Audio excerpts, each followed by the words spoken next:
जय Hind dear student and friends. तो friends, जैसे कि हम बोले थे कि बिहार पुलिस का जो टेस्ट सीरीज चलाएंगे फ्रेंड्स, तो हम ये स्टार्ट कर दिए। टेस्ट सीरीज नंबर 1 होगा फ्रेंड्स। इसमें वो सब क्वेश्चन रखा गया है जो एग्जाम में पूछा जाता है। बिहार पुलिस का जो प्रीवियस क्वेश्चन होता है फ्रेंड्स, ये बहुत ही इंपॉर्टेंट होता है। आप इसको पढ़ के आप क्वेश्चन का आइडिया लगा सकते हैं और बिहार पुलिस में रिजल्ट आप अच्छे से ले सकते हैं, क्योंकि बिहार पुलिस का न्यू भर्ती आया है अभी 19,838 पदों के लिए, जिसका भी 21,391 में कुछ कारणवश नहीं हो पाया रिजल्ट। तो फ्रेंड्स, ये अच्छा मौका है, तो आप हमारे साथ जुड़ जाइए और चैनल को सब्सक्राइब जरूर कर लें फ्रेंड्स।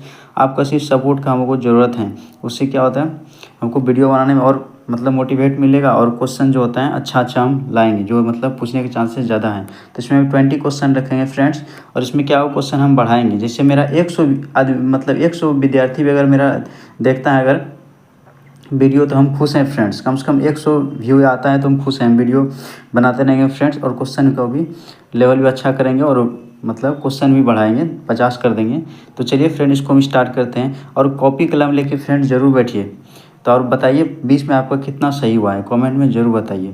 तो देखिए फर्स्ट क्वेश्चन इसमें, वह दर जिस पर आरबीआई, जो आरबीआई होता है इसे बैंकों का बैंक आया था, इसकी स्थापना हुआ था 1935 में हुआ था। इसका मुख्यालय जो मुंबई है, ये ध्यान रखिएगा। वाणिज्यिक बैंकों, वाणिज्यिक मतलब कमर्शियल बैंक होता है, जैसे एसबीआई हो गया, यूको बैंक हो गया, इलाहाबाद बैंक हो गया, ये सब होता है ना। वाणिज्यिक बैंकों को अल्पकालीन मतलब होता है कम समय के लिए उधार देता है, को डैश कहते हैं। देखिए फ्रेंड, इसको कहता है, इसको बोलता है रेपो रेट। क्या बोलता है इसको? Repo rate. देखिए जो बैंकों का बैंक होता है आरबीआई, जो होता है आरबीआई जो होता है, जो कमर्शियल बैंक हो, जैसे हो गया एसबीआई हो गया, इसको अगर ऋण देगा, इसको बोलता है रेपो दर, जिस रेट पे देगा।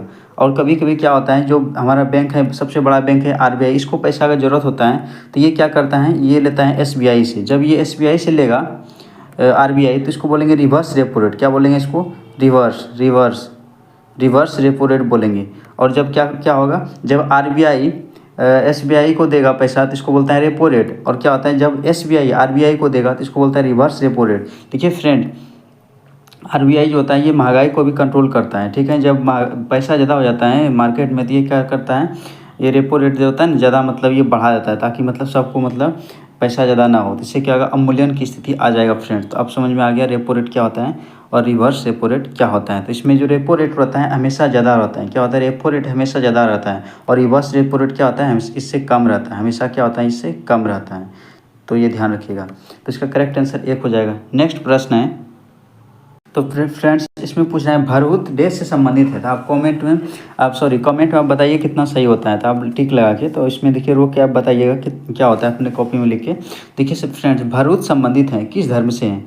देखिए फ्रेंड, अगर आप ऑप्शन लगाए हैं इसमें बी, तो बिल्कुल करेक्ट है। तो ये बौद्ध धर्म से संबंधित है भरहुत स्पीति, तो इसका करेक्ट आंसर बी हो जाएगा। नेक्स्ट फ्रेंड्स, का मेन जो इसका रहता है, इसका जो इसके बारे में कुछ डिटेल में दिया रहता है, उसको हम रखे हैं ताकि अच्छा से समझ में आए। देखिए भरहुत शुंग काल, जो शुंग काल था, समय था, मध्य दूसरी शताब्दी ईसा पूर्व की भरहुत मूर्ति कला संबंधित है। भरहुत स्फूत, उसके बाद भरहुत स्फूत शुरू में अशोक द्वारा बनवाया गया और बाद में शुंगों द्वारा इसका पुनर्निर्माण किया गया था। अशोक जो था ये बौद्ध धर्म से संबंधित था। उसके बाद भरहुत स्फूत बौद्ध काल के प्राचीन चरण का प्रतिनिधित्व करता है। यहाँ बुद्ध के प्रतीकों के रूप में दर्शाया गया था। देखिए फ्रेंड्स, ये अशोक जो है, अशोक को सबसे अधिक जो याद किया जाता है, इसको याद किया जाता है कलिंग युद्ध के लिए। 261 ईसा पूर्व में जो हुआ था, कलिंग का बीसी में जो हुआ था, इसीलिए इसको याद किया जाता है। ये बहुत ही खौफनाक युद्ध था। इसके चलते क्या हुआ था, इसने हथियार को त्याग दिया था।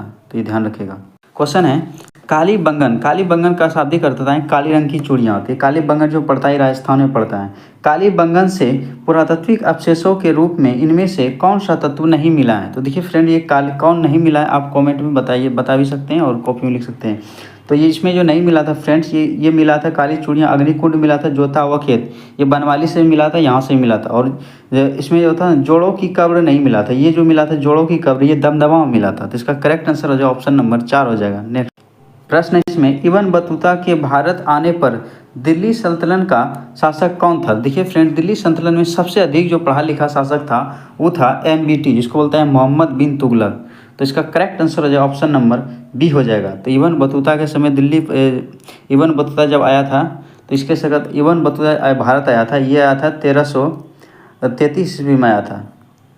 ये कहाँ का था? ये मोरक्को का था। तो ये ध्यान रखिएगा। नेक्स्ट प्रश्न है, समताप मंडल के संबंध में निम्नलिखित में से कौन सा कथन सही नहीं है? तो बताइए समताप मंडल के कौन सा इसमें सही है? नहीं तो देखिए समताप मंडल के लिए बारे में दो फ्रेंड्स, ये तीनों सही हैं। जैसे ओजोन जो परत पाया था ये समताप मंडल में पाया था। ये परत बादलों से लगभग मुक्त होता है, यहाँ पे बादल नहीं होता है क्योंकि बादल क्षोभ मंडल में ही देखा जाता है। ये 50 किलोमीटर ऊंचाई ये फैला होता है। लेकिन ये जो पहला इसमें दिया गया है ये मध्य मंडल में पाया था, मेसोस्फीयर में ये नहीं पाया था, ये गलत है। ये क्षोभ मंडल के ऊपर पाया था। इसका करेक्ट आंसर एक हो जाएगा। जो ये पाया था समताप मंडल, ये परावैंगनिक किरणों का अवशोषण, समताप मंडल में क्या होता है, ओजोन लेयर पाया था। तो ये ध्यान रखिएगा।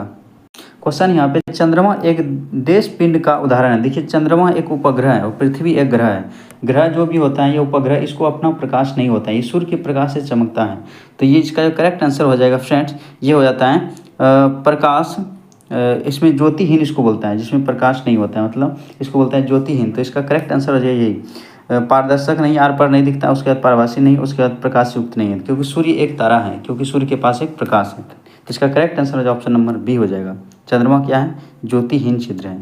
नेक्स्ट, ज्योतिहीन क्षेत्र है, सॉरी छिद्र है। कंदरिया महादेव मंदिर कहाँ स्थित है? देखिए फ्रेंड, कंदरिया महादेव जो मंदिर है ये खजुराहो में स्थित है, जो मध्य प्रदेश में पड़ता है, तो वहीं है। इसका correct answer option number B हो जाएगा।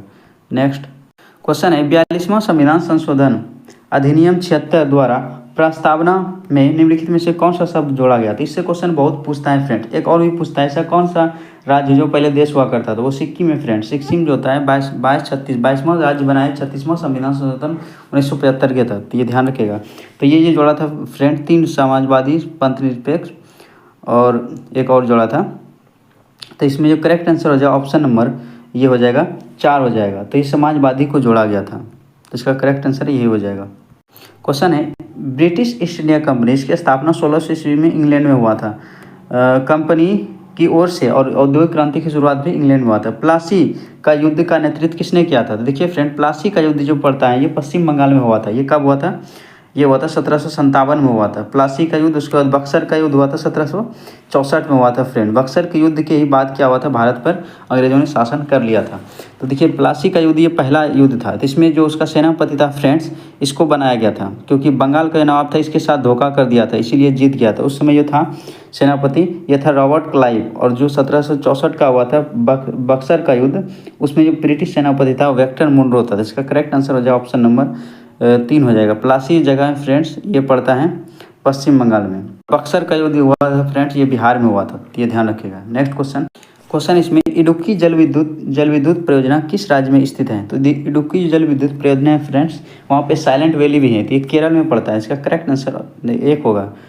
नेक्स्ट बांध देख लेते हैं। तो यहाँ पे देखिए महत्वपूर्ण यहाँ पे दिया है परियोजना जो है, और राज्य और नदी पे दिया गया। तो Shri slam hydro electric power plant, तो ये फ्रेंड आंध्र प्रदेश में पड़ता है और ये कृष्णा नदी पे है। दूसरा है टिहरी जो पड़ता है फ्रेंड्स उत्तराखंड में पड़ता है और ये भागीरथी नदी पे है।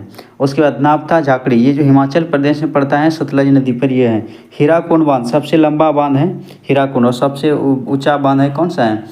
तो ये वहाँ का है टिहरी बांध। तो इसका जो करेक्ट आंसर हो जाएगा, इसका हीराकुंड जो बांध है उड़ीसा में है, ये महानदी पर बनाया गया है। उसके बाद भागड़ा नंगल बांध, ये सतलज नदी पर है, हिमाचल प्रदेश में है। इडुक्की परियोजना बताया केरल में पेरियार नदी पर है। उसके बाद रिहंद परियोजना रिहंद नदी पर है और ये उत्तर प्रदेश में पड़ता है। उत्तर प्रदेश में एको नेशनल पार्क है, दुधवा नेशनल पार्क, ये ध्यान रखिएगा। उसके बाद उरी जो है फ्रेंड्स ये झेलम नदी पे है और ये जम्मू कश्मीर में है। उसके बाद सरदार सरोवर बांध, ये गुजरात में है नर्मदा नदी पर। इसको जीवन रेखा कहा जाता है नर्मदा नदी को गुजरात में, ध्यान रखिएगा। क्वेश्चन इसमें, कांग्रेस के किस सत्र में पहली विदेशी नेता ने अध्यक्षता की थी? तो ये जो क्या था फ्रेंड्स, ये क्या था इलाहाबाद सत्र में। ये इसका जो पहली अध्यक्ष था जॉर्ज यूले, इसको बनाया गया था। और महात्मा गांधी ने एकमात्र कांग्रेस की अध्यक्षता की थी, वो था बेलगाम। 1900 कब क्या था ये जो क्या था फ्रेंड 1924 में एकमात्र अधिवेशन में भाग लिया था। तो ये ध्यान रखिएगा। नेक्स्ट है क्वेश्चन है, हिमालय की सबसे बाहरी परत कौन सी है? देखिए हिमालय का जो सबसे भारी परत है फ्रेंड्स, तो हिमालय का सबसे भारी परत जो है इसको बोलता है शिवालिक। इसको नई हिमालय भी बोला जाता है। उत्तराखंड में अधिकतर यही सब आता है, नया हिमालय ही बना है। इसीलिए जब माइनिंग करता है वहाँ पे, तो ये क्या होता है लैंड स्लाइडिंग होता है। तो इसका correct answer option number A हो जाएगा। नेक्स्ट क्वेश्चन है, निम्नलिखित में कौन सा भारत में सबसे बड़ा कोयला क्षेत्र है? तो सबसे बड़ा कोयला क्षेत्र जो है फ्रेंड्स ये है झारखंड का झरिया। इसका करेक्ट आंसर हो जाएगा ऑप्शन नंबर बी। और झारखंड में पड़ता है छोटा नागपुर का पठार जो होता है, इसको भारत का, इसे भारत का रूर कहा जाता है, क्योंकि यहाँ पे सभी खनिज संपदा पाया जाता है। रूर शहर जो पाया जाता है ये फ्रेंड्स जर्मनी में पाया जाता है। तो भारत का रूर किसे कहा जाता है? छोटा नागपुर के पठार को, ध्यान रखिएगा। नेक्स्ट क्वेश्चन है, पृथ्वी को कई टाइम जोन समय क्षेत्र में विभाजित किया, प्रत्येक टाइम जोन कितने डिग्री पर आच्छादित होता है? तो फ्रेंड्स ये जो होता है ये होता है 15 डिग्री पर। कितना होता है? 15 डिग्री। इसका correct answer option number C हो जाएगा, 15 डिग्री पर होता है। हम लोग जो ग्रीन बीच से हैं फ्रेंड्स भारत में, ये 5.5 घंटा आगे हैं। कितना है? 5.5 घंटा आगे हैं, ठीक है। तो ये ग्रीन बीच, और सबसे अधिक समय जोन जो है फ्रेंड्स 24 जोन में पूरा पृथ्वी पर बांटा गया है, और सबसे अधिक समय जोन जो पड़ता है रूस में पड़ता है। तो ये ध्यान रखिएगा। नेक्स्ट क्वेश्चन है, निम्नलिखित में से कौन भारत का चुनाव आयोगों की नियुक्ति करता है? तो चुनाव आयोग का जो नियुक्ति करता है अभी ज्ञानेश को बनाया गया है मुख्य चुनाव आयोग। तो ये जो करता है फ्रेंड्स ये करता है राष्ट्रपति। तो इसका करेक्ट आंसर हो जाएगा ऑप्शन नंबर 4। नेक्स्ट प्रश्न क्वेश्चन है, राष्ट्रपति की परिलब्धियां और भत्ते और उसके पद से संबंध अन्य आय एवं अन्य व्यय भारत के देश पर प्रसारित किए जाते हैं। देखिए फ्रेंड, इसको जो दिया जाता है वेतन और भत्ते जो दिया जाता है सरकार को, तो ये जाता है संचित निधि द्वारा दिया जाता है। इसका correct answer option number C होता है। इसका वर्णन जो होता है संविधान, इंडियन कॉन्स्टिट्यूशन जो है आर्टिकल ये है 266 में इसका वर्णन है। ये संचित निधि का है, और आकस्मिक निधि का जो वर्णन है 267 में है। तो बहुत क्वेश्चन इससे पूछता है। नेक्स्ट क्वेश्चन है, ऐतिहासिक शेरशाह सूरी मार्ग जो है, शेरशाह का मकबरा जैसे सासाराम में है ना, तो इसको बोल रहा है किस ऐतिहासिक जो है शेरशाह सूरी मार्ग, कौन सा मार्ग को कहा जाता है? तो NH1 को कहा जाता है, राष्ट्रीय राजमार्ग जो होता है 1 को। तो ये जो जुड़ा है फ्रेंड्स, ये कलकत्ता से लाहौर तक जाता था, पाकिस्तान से जाता था। इसको बोलता है ग्रांड ट्रंक रोड। ये शेरशाह सूरी ने बनवाया था, इसे राष्ट्रीय राजमार्ग संख्या 1 भी कहा जाता है। नेक्स्ट प्रश्न क्वेश्चन है, भारतीय संविधान के किस संशोधन प्रस्तावना में समाजवादी पंथ निरपेक्ष, अभी उधर क्वेश्चन था, जोड़ा गया था? ये तो बहुत पूछता है। तो 42वां संविधान संशोधन 1976 के तहत इसको जोड़ा गया था फ्रेंड्स। तो ये बहुत ही इंपॉर्टेंट हो जाता है। इसको मिनी संविधान भी संशोधन भी कहा जाता है, क्योंकि इसमें बहुत सा चीज़ इसमें जोड़ा गया था। नेक्स्ट क्वेश्चन इसमें फ्रेंड, निम्नलिखित में से वे कौन से प्रावधान और विभिन्न देशों के संविधान जिन्हें भारत के संविधान में अपनाया गया है गलत तरीके का चयन कर? देखिए फ्रेंड, इसमें पूछ रहा है कौन सा इसमें संविधान का जो है कौन कौन सा भाग है जो दूसरे देश से अपनाया गया है, जो लिया गया है। जैसे देखिए यहाँ पे लिखा है कानून के शासन पर विचार, तो ये ब्रिटेन से, ये सही है, ब्रिटेन से लिया गया है। उसके बाद मौलिक अधिकारों का घोषणा पत्र, ये अमेरिका से लिया गया है। और मूल कर्तव्य जो लिया गया है रूस के संविधान से लिया गया है। और मौलिक अधिकार जो लिया गया है अमेरिका से। उसके बाद यहाँ पे देखिए तो चौथा में राज्य के नीति निर्देशक तत्व, ये आयरलैंड से लिया गया है। यहाँ पे देखिए ये स्वतंत्रता, समानता और बंधुता, ये फ्रांस की क्रांति का देन है, फ्रांस से, ये यहाँ से नहीं लिया गया, कनाडा से नहीं लिया गया। तो इसका करेक्ट आंसर हो जाए ऑप्शन नंबर सी, ये सम्मिलित नहीं करता है। नेक्स्ट गणतंत्र की भाषा, ये फ्रांस से लिया गया था, ये ध्यान रखिएगा। नेक्स्ट, और इसमें यह पूछता है कि संविधान संशोधन की प्रक्रिया कहाँ से लिया गया है? तो ये दक्षिण अफ्रीका से लिया गया है। तो ये सब याद कर लीजिएगा, पूछता है। क्वेश्चन है, निम्नलिखित में से कौन एशिया की दूसरी सबसे बड़ी कृत्रिम झील है? तो बताइए कौन सबसे दूसरी कृत्रिम झील है? तो देखिए फ्रेंड, ये जो है दूसरी सबसे बड़ी कृत्रिम झील है फ्रेंड, ये राजस्थान का डेवर झील है। तो इसका correct answer option number C हो जाएगा। पहला जो है ये आंध्र प्रदेश में कनरू झील है। तो ये ध्यान रखिएगा।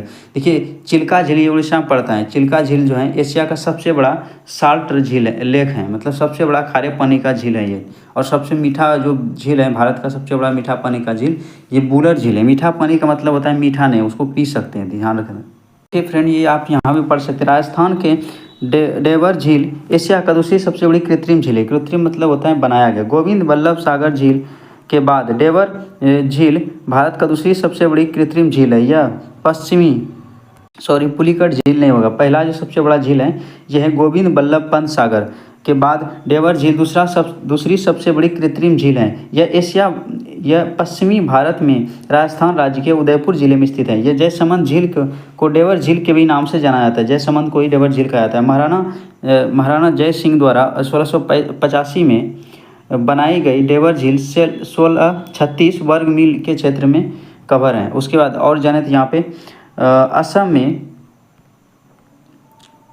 असम में चंदूबी झील, ये जो चंदूबी झील है 64 किलोमीटर की दूरी पर कामरूप, जिसको असम का प्राचीन नाम है कामरूप भी बोला जाता है इसको, जिला असम में राभा हसोंग स्वायत्त परिषद में स्थित एक प्राकृतिक झील है। उसके बाद गुवाहाटी शहर में राष्ट्रीय राजमार्ग 37 के माध्यम से सुलभ है। झील असम और मेघालय से घिरी गोरो पहाड़ियाँ के तल में स्थित है।